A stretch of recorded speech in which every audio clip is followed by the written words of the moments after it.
pusing karena hubungan yang memburuk atau karena tugas menumpuk?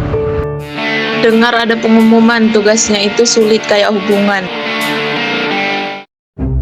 Alhamdulillah tugasnya selesai, malah hubungannya yang ikutan usai. Doain ya ketemu sama yang ngajak ke pelaminan. Doain presentasinya lancar tanpa hambatan. Pengertian validitas. Validitas berasal dari kata validity yang mempunyai arti sejauh mana ketepatan dan kecermatan suatu instrumen pengukuran dalam melaksanakan fungsi ukurnya.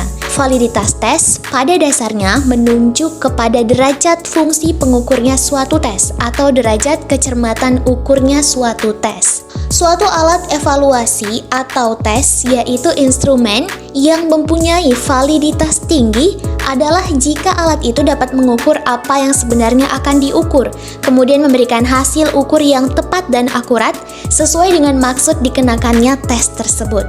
Sedangkan jika suatu tes menghasilkan data yang tidak relevan dengan tujuan diadakannya pengukuran, maka dikatakan sebagai tes yang memiliki validitas rendah.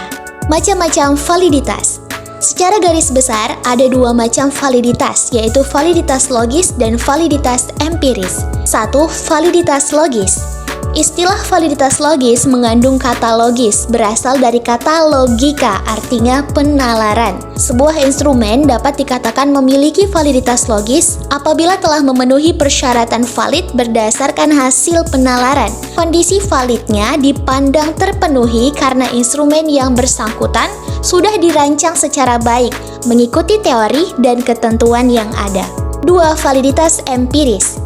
Istilah validitas empiris memuat kata empiris yang artinya pengalaman. Sebuah instrumen dapat dikatakan memiliki validitas empiris apabila sudah diuji dari pengalaman. Validitas empiris tidak dapat diperoleh hanya dengan menyusun instrumen berdasarkan ketentuan, seperti halnya validitas logis, tetapi harus dibuktikan melalui pengalaman.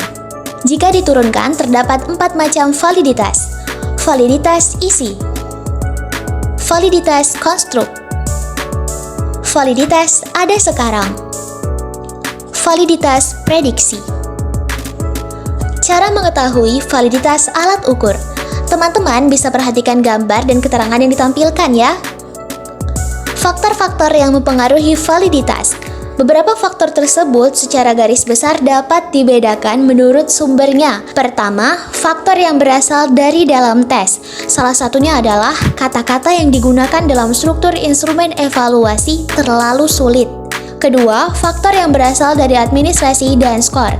Salah satunya yaitu waktu pengerjaan tidak cukup, sehingga penjawab memberikan jawaban dalam situasi yang tergesa-gesa. Ketiga, faktor yang berasal dari siswa yang bersangkutan.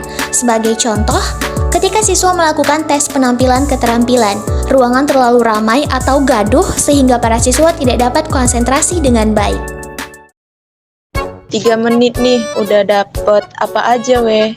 Belum paham sama rumusnya lagi. Tenang, ada Bu dosen. Saatnya berdoa supaya pertanyaan gak susah-susah.